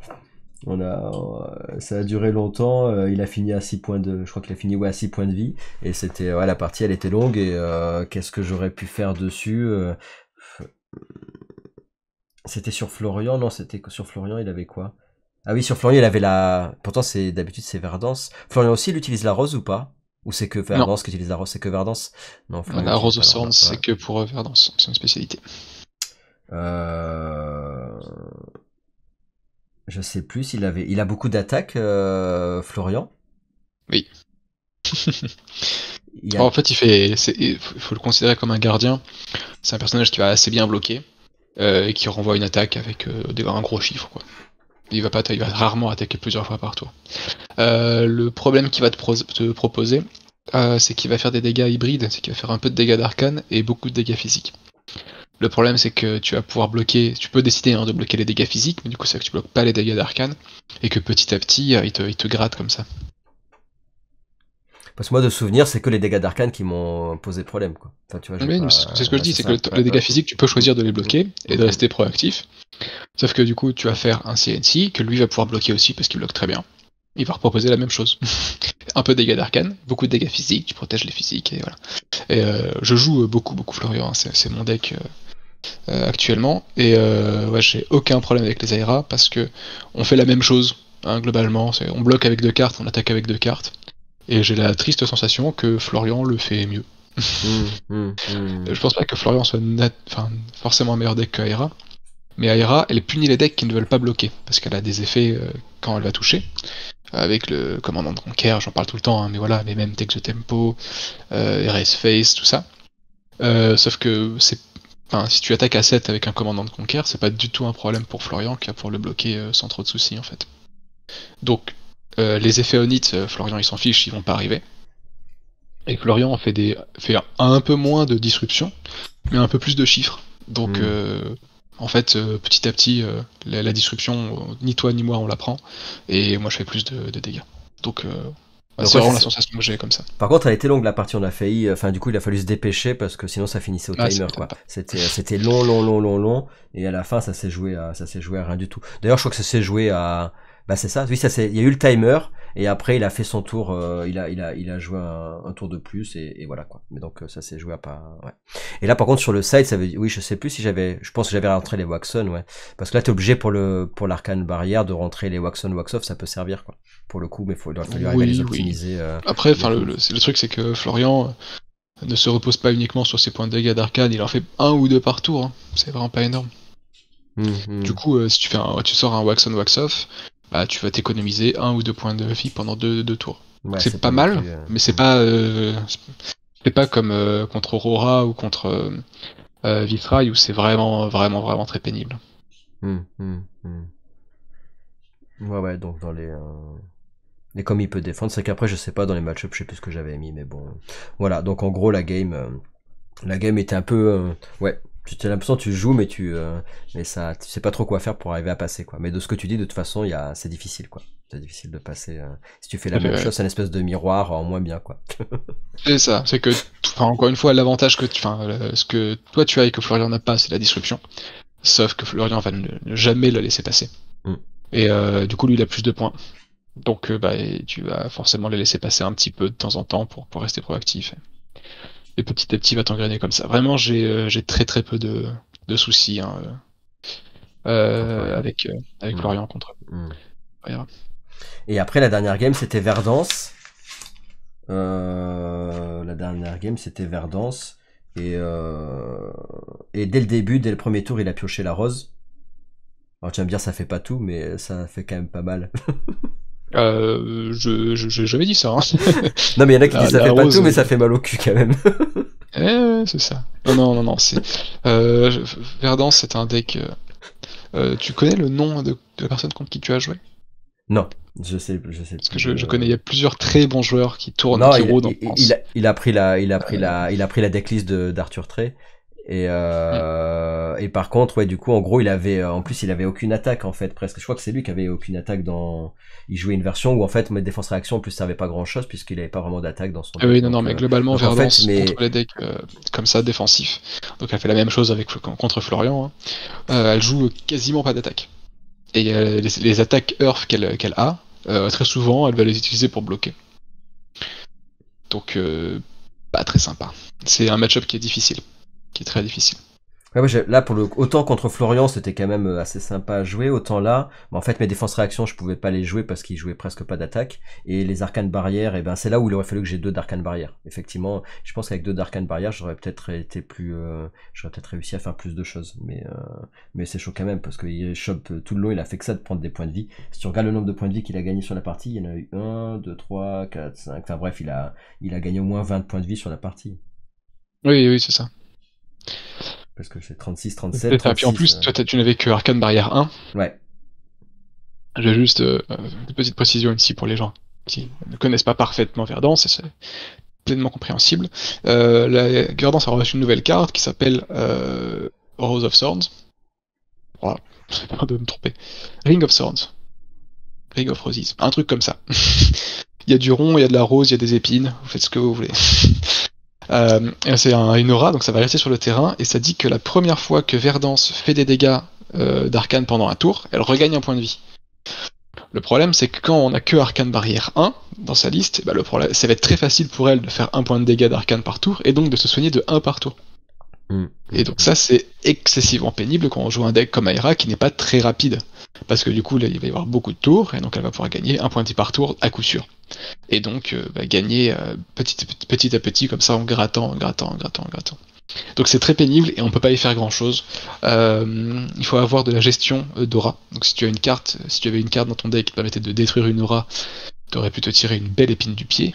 Oh, le jeu de mots de fou. Ouais, mais est-ce qu'une carte comme ça, je sais plus comment elle s'appelle, mais la carte qui permet de virer les auras, est-ce que par rapport à tout la méta, est-ce que ça vaut le coup de mettre dans ton side cette carte-là? Enfin, tu vois, est-ce que ça, ouais, après, est-ce que tu, oui. Alors, j'aurais tendance à dire que non, parce que c'est que pour Verdance, ou alors pour Prisme. Fang, contre Prisme aussi. Alors c'est vrai qu'avec la résurgence de Prisme dans la méta, ça peut valoir le coup de mettre des choses contre les auras. Donc, ça peut être pas mal. Et après, sinon il aurait fallu trouver autre chose, c'est-à-dire qu'il aurait fallu que j'ai un autre équipement et virer quelque chose de plus pour avoir un AB2, quoi. Donc après, AB2 c'est même pas suffisant, il faut avoir AB3. Ah ouais. Intéressant. Ouais, en fait, elle a pas mal enfin, la plupart de ses cartes font 3 dégâts d'arcane. Donc que t'es AB1 ou AB2, c'est pas très intéressant. Ouais, mais ça en veut fait, dire il y a aussi une réalité derrière qui est quand tu AB, il faut pitcher. Et donc, quand tu veux prévenir 2 dégâts d'arcane, là où c'est triste, c'est que tu dois mettre une bleue quand même. C'est ça. Donc t'as un qui sert à rien. Donc AB2, c'est un choix qui est fait dans certains decks.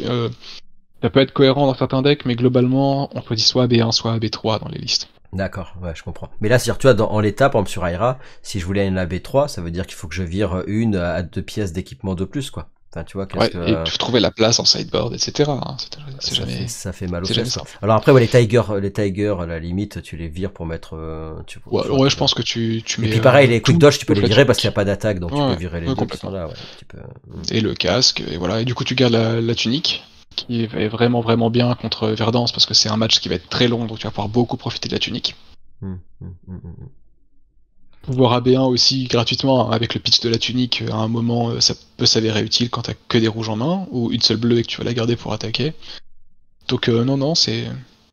Mais à côté de ça, je pense que c'est jouable, hein, mais... Faut que tu vires 3 cartes de ton side, quoi. Bon, voilà. Oui. Après c'est toujours le choix en fonction du nombre de deux héros. Cartes, parce que là t'as AB1, oui, c'est vrai. Tu fais vire 2 cartes de plus pour avoir AB3, et peut-être avoir un truc pour gérer une aura, ça pourrait être sympa.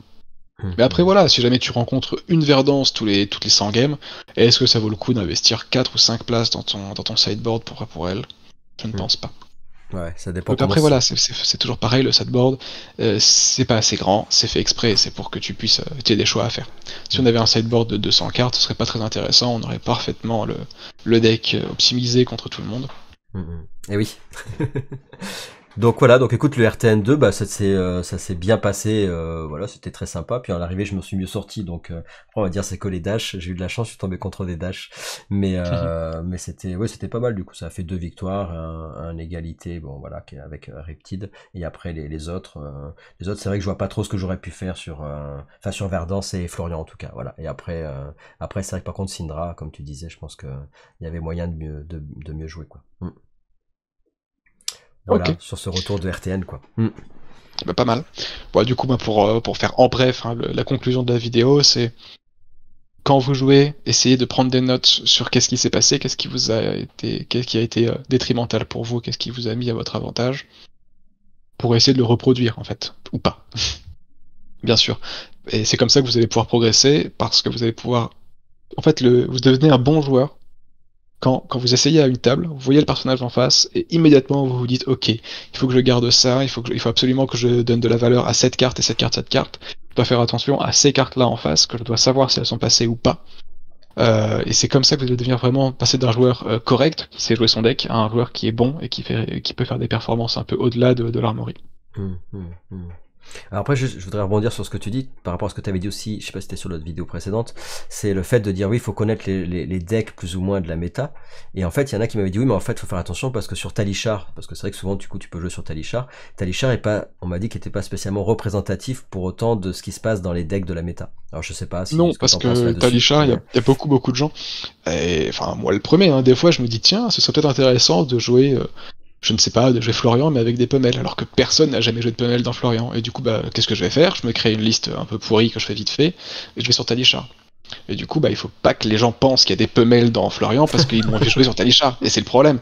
Parce que moi, j'ai fait 3 parties sur Talishar, j'ai vu que c'était pourri, je me dis, ah, c'est pour ça que personne le fait. Et voilà. Et du coup, les gens qui après me croisent sur Talishar puis me croisent en vrai vont prendre 2 decks très différents dans la tronche. Un tout pourri sur Talishar qui est pas du tout représentatif, et un qui est vrai, qui est optimisé quand on est en Armory ou quand on est en RTN.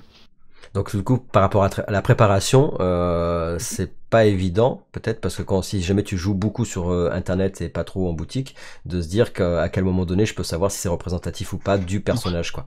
Voilà, c'est Il la faut pas question. se baser sur 1 ou 2 parties sur Talishar. Si jamais tu fais 10 parties contre Florian, t'as quand même une tendance qui se Bien dégage et sûr. c'est quand même un bon outil pour s'entraîner. Il faut savoir aussi que le niveau sur Talishar est beaucoup moins élevé que ce que vous pouvez tomber en RTN. Encore une fois, parce qu'il y a des gens qui jouent bien d'habitude, mais qui jouent de manière un peu décontractée, qui regardent un Mmh, stream en même temps, enfin quoi que ce mmh, soit. mmh, mmh. Vous avez aussi plein de débutants, des gens qui testent des decks, enfin, vous allez avoir un peu de tout. Et donc, c'est pas parce que vous avez un deck avec lequel vous gagnez régulièrement sur Talishar que vous allez gagner, malheureusement, en vrai. Ça, c'est une réalité. Mais ça reste un bon outil pour apprendre à jouer. Donc voilà. Et si vous voulez aller plus loin, eh ben, tout ce que je peux vous conseiller, c'est de regarder les différents streams que vous pouvez avoir. On essaie de faire un peu de contenu avec Heavy Hunters, donc du contenu en français, sur Twitch. On commente, regardez beaucoup, ça c'est très très intéressant, c'est de regarder les tournois qui sont castés, donc les callings, les nationaux sont parfois dans certains pays sont retransmis. Donc les callings, ou plus les Pro Tours, les championnats du monde, les Battle Hardened sont parfois retransmis aussi, et là vous avez des choses qui sont intéressantes parce que c'est de la vraie donnée, c'est des gens qui sont arrivés à un tournoi, qui sont à fond, qui ont travaillé leur liste, etc. Et donc là vous pouvez aussi prendre votre petit calepin des notes, des erreurs et des choses que vous avez bien faites vous-même, et les noter aussi pour les joueurs que vous observez, qui jouent le même deck que vous. Justement, notez les différentes, comment ils jouent différemment de vous. Et des fois, ils font des choses qui sont moins bien que vous, des fois, ils font des choses qui sont mieux de vous. Gagnez de l'expérience comme ça. Et c'est comme ça que vous allez débloquer ce fameux niveau 3. Mmh.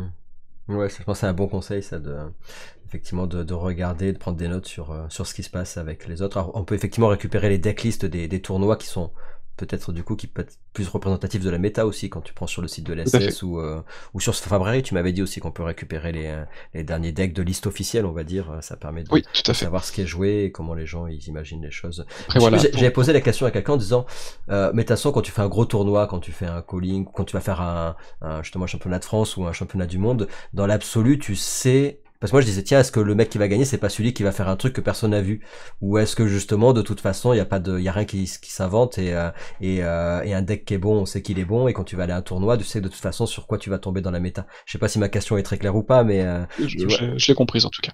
ouais Non mais je vois, et globalement les listes qui fonctionnent, c'est des choses que les gens ont vu venir un peu avant. Là par exemple, je peux vous dire que dans un mois il y a le Pro Tour Londres, et surveillez les Auroras. Les Auroras qui vont inclure... Enfin, j'ai déjà des listes, je sais à peu près les listes qui vont performer, et je suis à peu près certain que ce sont des listes qui vont performer. oui t'as pas tu vois, au championnat du monde il y a pas un mec qui est sorti avec un deck en disant ah ouais ça on avait jamais vu de nulle part il a gagné parce que personne l'avait vu. Non, il y a des cas, hein. Il y a des cas qui arrivent comme ça, où il y a quelqu'un qui arrive avec, par exemple, un, un Bravo avec que des défenses réactions quasiment, qui joue vraiment full fatigue, ça s'est arrivé donc il y a quelques temps.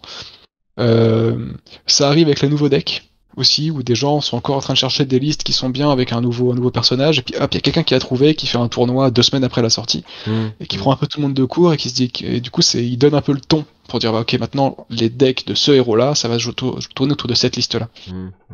Donc ça arrive. Globalement, sur les gros tournois comme les Pro Tours et les championnats du monde, les decks qui vont performer, ce sont des listes qui sont bien connues et qui sont identifiées comme fortes. Voilà. Ouais, donc tu peux t'y fier, après, il y a tu des peux t'y petites fier quand même variations. à ça, t'as pas d'un truc dedans. Après, il y a toujours plusieurs variations. Par exemple, il y a Enigma qui est très forte. Je pense que c'est toujours un héros qui est très fort à l'heure actuelle. Mais il y a Enigma normal, on va dire, et il y a 3 Enigma d'ailleurs qui tournent. Il y a la Enigma normale qui joue beaucoup d'aura et des wards. Il y a la Enigma Count Your Blessings, donc qui va jouer à la fatigue. À vomir si vous voulez mon avis, mais bon, c'est mon avis personnel. Bah, c'était Enigma contre Blessing qui a gagné les championnats du monde, non? Sur les derniers, il me semble. C'était ça, non? Enfin, il avait joué la fatigue. Oh, enfin, il a arrêté oui. pas de... Ouais. Oui. Burke. Bref, c'était une Enigma Count Your Blessings, et justement, c'est une proposition un peu différente parce qu'elle est moins agressive. Mais en fait, elle va regagner des points de vie, et la partie va durer tellement longtemps qu'elle va te forcer à bloquer ses wards. Et donc, si tu bloques ces attaques qui ont ward, tu ne peux plus attaquer pour aller casser ces auras, justement. Donc, en fait, ça te met dans une situation difficile, il faut apprendre à jouer contre, il faut avoir des outils particuliers pour jouer contre. Et maintenant, tu as une nouvelle énigma qui est en train de sortir pour essayer de s'en sortir d'être un peu plus agressive, en fait. Et donc, qui joue des attaques rouges avec des wards. C'est-à-dire qu'elle va faire Scar for a Scar, 4 Go Again pour 0. Et donc on se dit, est-ce que je dois bloquer ça ou pas? Parce qu'après il y a une ward, et du coup si jamais elle me fait que des attaques rouges et qu'elle ne pose pas de ward et que j'ai pas bloqué en me préparant à attaquer ses wards, ça veut dire que j'ai pris 15 points dans la tronche, et j'ai toute ma main que je ne pourrais pas rentabiliser. Enfin c'est des choix compliqués aussi. Et évidemment, du coup maintenant aujourd'hui quand on tombe contre une Enigma en tournoi, devine qu'est-ce qu'elle joue. C'est pas le même sideboard. Ce que tu veux dire comme message là, c'est que t'as des héros qui existent depuis un moment, et grâce sont identifiés comme forts, et qui sont avec les nouveaux sets, qui ont des changements de gameplay parce que il y a des nouvelles cartes qui sont sorties, en fait. Ou même qui ont trouvé des nouvelles choses de nouvelles façons de les jouer avec les cartes qui existaient déjà. Au-delà de ça, tu posais la question de les decks qui gagnent, les decks qui gagnent les gros tournois. Est-ce que c'est des decks bien connus? C'est souvent des personnages identifiés comme forts, mais il y a des variations. D'accord. Et ces petites variations, t'as 40 cartes qui sont en commune sur toutes les listes Enigma, et les 20 cartes qui restent, il y a un petit peu de tout. Et du coup, ce qui est intéressant, c'est justement de dire, moi, je suis parti sur une version Count Your Blessings, et je vois qu'il y a une autre version qui est en train de sortir. Quel est son intérêt? Est-ce que je dois changer de liste? Est-ce que je reste sur la mienne? Est-ce que je fais un mix? Est-ce que tout ça? Et c'est ça qui est intéressant dans le deck building à Flesh and Blood. C'est des variations dans les listes qui sont fortes. Qui peuvent surprendre l'adversaire, du coup, d'ailleurs. Ok. Écoute, merci à toi, merci beaucoup pour ce plaisir. retour. En tout cas, c'était une chouette expérience, et puis à suivre pour la prochaine. Alors, peut-être pour conclure cette vidéo, parce que là ça y est, j'ai fait mes 2 RTN. Si maintenant je voulais, la question un peu bête, mais là je veux continuer des tournois officiels, je fais quoi, patron? Alors, il y a les skirmishes qui commencent. Je sais pas quand cette vidéo va sortir, mais. D'accord. Les skirmishes, il y a un intérêt à faire les saisons de skirmish, à part s'entraîner comme dans les armories. Est-ce qu'il y a vraiment une différence entre faire un skirmish ou faire une armorie? Quel est le... Alors, les skirmishes sont souvent pas en classique constructed, donc c'est d'autres formats de jeu. Ça peut avoir un intérêt parce que ça te permet de Blitz ou Living Legend. Des fois il y a des skirmishes en core dot mode qui peuvent être du limité ou du commoner, ce genre de choses. C'est sympa parce que de toute façon il y a moins d'enjeux, tout ça. C'est très cool aussi. Si vous voulez explorer d'autres formats de jeu, c'est vraiment le moment. Les skirmishes, c'est très sympa. Sinon, la prochaine échéance, je ne la connais pas par cœur. Je vais aller sur le site pour aller voir.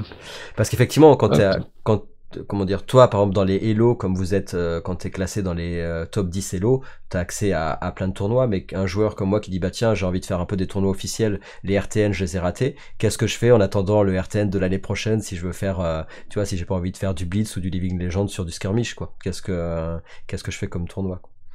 Alors il y a toujours les armories évidemment. Là il y a le qui va sortir, donc il y a le. Alors il y a plusieurs choses. En fait ça dépend aussi de votre niveau d'implication dans le jeu. Il y a un équivalent du RTN qui va arriver dans pas très très longtemps, je suis en train de chercher la date. Ça va être les ProQuest. Je sais pas s'ils ont été annoncés. ProQuest Attack, donc c'est du 19 avril au 11 mai 2025. Bon, ça arrivera bientôt en fait, ça dépend quand cette vidéo sort, mais... Donc il y aura des ProQuest, donc c'est le même niveau de tournoi que les Road to Nationals. Road to Nationals, les 4 premiers de chaque tournoi sont invités au championnat de France. Le ProQuest, c'est seulement le premier qui est invité à un Pro Tour. Donc c'est seulement le premier qui est qualifié, par contre il est qualifié à un tournoi qui est d'envergure mondiale, alors que le RTN c'est une envergure nationale. Donc c'est un peu Voilà. ouais, c'est ça ce niveau-là. Ça, c'est On va dire, le prochain truc. sachant qu'il n'y en a pas énormément en France, il y en a quoi? C'est un par an, non? Ou enfin, il y en a pas. Après, De c'est faut aller à ProQuest? l'étranger. Ouais. Ou il y en a des pas mal. Si, enfin, il y en a en France, il y en a plusieurs, Des mais ProQuest, il y ouais, en a plein. ouais, il y en Il a y en a plein. autant que les RTN, mais il y en a plusieurs fois par an. D'accord. Mais c'est pas Par comme dans contre, la le date que Pro tu as donnée. Tour, C'est entre le mai et avril ou non? Il y c'est en a. avril-mai. Ok. ProQuest, là, le prochain ProQuest de 2025, c'est du 19 avril au 11 mai. Ok. D'accord. Et c'est là une qualification pour un Pro Tour qui sera en région APAC, donc Asia, Pacifique, je sais pas. D'accord. Ok. Et donc là c'est un peu loin. Par contre voilà, si jamais vous avez la chance de vous qualifier, vous n'êtes pas obligé d'y aller, mais vous avez l'invitation pour y aller. Il y aura des nouveaux des skirmish en août. Le format n'est pas encore communiqué. Après il y aura des nouveaux des ProQuest en octobre. D'accord. Donc ça Donc revient pour encore. ceux qui ont eu la chance de se qualifier aux nationaux, on a, comme d'habitude, un programme assez chargé, avec avril-mai les ProQuest, en juin on prépare le national en juin il y a le national. En juillet, il y a le Pro Tour, à regarder, c'est toujours intéressant. Skirmish en août et septembre, on prépare les ProQuest qui arrivent dès octobre, quoi. D'accord, ça c'est un peu la saison quoi. Et sachant que Voilà. d'après ce que j'ai compris, il y a aussi même si on n'est pas qualifié au France, on peut tout à fait quand même aller participer sur, enfin je dis sur Paris, mais ça peut changer, mais on peut aller y participer, sachant que je crois qu'ils vont faire plus d'événements pour ceux justement qui font pas partie des sélectionnés pour le championnat de France. Je crois que L'année dernière, il n'y avait pas ouais, grand chose. Il n'y avait pas grand chose à côté. Il y avait quelques drafts, quelques machins, mais c'était pas très intéressant. C'est toujours bien si vous avez des copains qui y allaient, d'aller profiter avec eux et tout ça, et de faire des petits drafts à côté. Je pense que c'est correct. Mais cette année, ils ont dit qu'ils feraient plus et qu'il y aurait des vrais événements organisés à côté. Donc je ne me suis pas renseigné, j'avoue. Si jamais ça vous intéresse, essayez de nous demander en commentaire. sur les sites. Je regarde jamais les commentaires, mais si jamais tu me pinges, je pourrais tout à fait aller répondre à des personnes avec plaisir. Okay. Et me renseigner sur la question. Ok, bon, il y a de quoi faire quoi. On s'ennuie pas d'ici les prochains RTN. Et puis de toute façon, il y a toujours les armoiries une fois par semaine, généralement dans votre magasin local.